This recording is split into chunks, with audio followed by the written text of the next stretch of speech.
जी, PTI का मरकजी office seal करने के बाद इस वक्त शुएब शाहीन साहब यहाँ पर मौजूद हैं और कोर्ट से इस वक्त क्या खबर आ रही है। शुएब शाहीन साहब बताइएगा, जो मरकजी ऑफिस है उसको सील किया गया था, क्या पेशरफ्त हुई आज? वो उसमें ऑब्जेक्शन लगा दिया गया था और ऑब्जेक्शन ये था कि ऑथराइजेशन इसमें नहीं है। हालांकि उसमें सेक्रेटरी जनरल को किसी ऑथराइजेशन की ज़रूरत नहीं होती कि वो पटिशन फाइल कर सकता है, मगर ऑथराइजेशन भी हमने जमा करा दी थी और लगा दी थी, उनको दे दी थी। लेकिन इसके बावजूद उन्होंने ऑब्जेक्शन लगा दिया क्योंकि वो डिले करना चाहते थे। बहरहाल ऑब्जेक्शन रिमूव कर दिया है कोर्ट ने, मुहतरमा जस्टिस सलमान नफरत साहिबा ने, और कल के लिए फिक्स कर दिया है। हमें उम्मीद है कि इंशाल्लाह ये बदली दे पे मबनी जो आर्डर है ये सस्पेंड हो जाएगा, सेटिसाइड हो जाएगा और इंशाल्लाह हम अपने ऑफिस में बाकायदा काम करेंगे। अच्छा शुएब शाहीन साहब, जो बिल्डिंग है उसके अतराफ में जो एरिया है उस पर एतराज था, उस हवाले से आप लोगों को नोटिस जारी किए, तो ये मेन मरकजी ऑफिस को क्यों सील किया गया? देखें, बेईमानी और डिसऑनेस्टी का तो कोई रीज़न नहीं होता और उस ऑफिस को सील करने से पहले एक नोटिस की रिक्वायरमेंट ज़रूरी होती है। आपने देखा है कि कोई नोटिस, एक पहले तो ये कहते रहे सीडीए वाले कि जनाब इस पर ये प्रॉपर्टी पीटीआई की है ही नहीं, ये सरताज नामी बनने की है। हालांकि 2020 में हमने ये ट्रांसफ़र कराई हुई थी अपने नाम। दूसरा कोई नोटिस कहते हैं जी हमने भेजा था सरताज को, भाई सरताज तो उसमें ओनर ही नहीं है, उसको कहाँ भेज रहे हो? हमें नोटिस कोई मिला, अच्छा फिर मैं और गौर साहब सबसे पहले पहुँच गए। हमने उनको रिक्वेस्ट की थी कि जी आपके पास कोई रिटर्न आर्डर है हमें बता दें। उमर अयूब साहब आए, उससे भी एडीसीजी अब्दुल्ला वहाँ मौजूद था, उसने कहा कोई रिटर्न आर्डर आपके पास है तो हमें दे दें, कोई नोटिस है हमें दे दें, कोई आर्डर है हमें दे दें। कुछ भी नहीं दिया, बल्कि ऑफ द रिकॉर्ड सबको, मीडिया को भी उन्होंने कुछ भी नहीं दिखाया। और आकर के जिस तरह तोड़ा, जिस तरह से हमारे एक प्रेसिडेंट थे जो आमिर मुगल साहब को गिरफ्तार भी कर लिया, दहशतगर्दी का पर्चा दे दिया, हालांकि सबके सामने उसको गिरफ्तार कर रहे हैं और कहा है कि हमने हवाई फायरिंग की है। भाई हम तो सारी मीडिया के सामने थे, 20 से ज़्यादा चैनल्स मौजूद थे, उन सब के सामने हमारी सारी एक्टिविटी थी, हमारे जिम्मे लगा दिया कि हमने फायरिंग भी की है।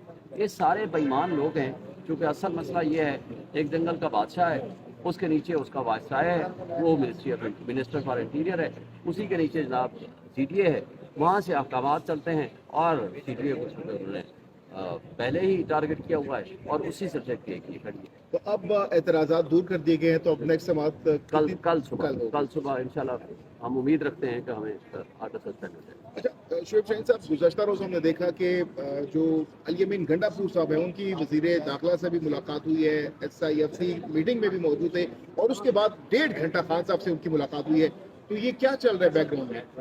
देखिए, मैं ये समझता हूँ कि गवर्नमेंट फंक्शनरीज के तौर पर अगर चीफ मिनिस्टर काम कर रहा है तो उसमें कोई हर्ज नहीं है, लेकिन एक बात जितना जल्दी ये लोग समझ लें कि इस मुल्क की बका इसमें है, क्या आप आइन पर पासदारी करें। आप जस्टिस सिस्टम में इंटरफेरेंस, आपकी मईशत में इंटरफेरेंस, आपकी ज़राअत में इंटरफेरेंस। कहते थे कि हमने ज़राअत को ठीक कर दिया, ज़राअत को जिस तरह तबाह बर्बाद किया है मौजूदा रजीम ने, पिछली रजीम ने, गंदम स्कैंडल आपके सामने आ गया, यानी किसान को खाने के लाले पड़ गए और किसान के बगैर, ज़राअत के बगैर आपका मुल्क सस्टेन नहीं कर सकता। और इन बेईमानों ने, इन बदमाशों ने, इन डिसऑनेस्ट लोगों ने, हाँ वो केयर टेकर्स की सूरत में हो या वो मौजूदा रजीम की सूरत में हो, इन्होंने 25 करोड़ आवाम से निवाला छीन लिया है। और आगे जो कुछ आ रहा है अपने साथ मुज़ाकरात की सूरत में, इन्होंने बिजली की बढ़ानी है, गैस बढ़ानी है, बेरोज़गारी करनी है, रोज़गार पहले ख़त्म हो चुके हैं, इंडस्ट्री वैसे तबाह हो गई है, यानी आखिर 25 करोड़ आवाम ने रोटी तो खानी है ना, कहाँ से वो गुजारा करेगा। ये कहते थे हम ज़राअत ठीक करके तो जी मुल्क को ठीक कर देंगे। वो मुल्क इस तरह ठीक नहीं होते, मुल्क ठीक होते हैं आइन की हुक्मरानी से, मुल्क ठीक होते हैं इंसाफ के निज़ाम से, मुल्क ठीक होते हैं कानून की हुक्मरानी से, मुल्क ठीक होते हैं करप्शन ख़त्म करने से। वो तो हमारी फौज सबसे बड़ी सपोर्टर है इन करप्ट लोगों की, इनको मुसल्लत कर दिए और जो ईमानदार लीडर है उसको जेलों में डाला हुआ है। पूरे नैब के इदारे को इमरान खान के खिलाफ चौथा मुकदमा बनाने को तैयारी कर रहे हैं।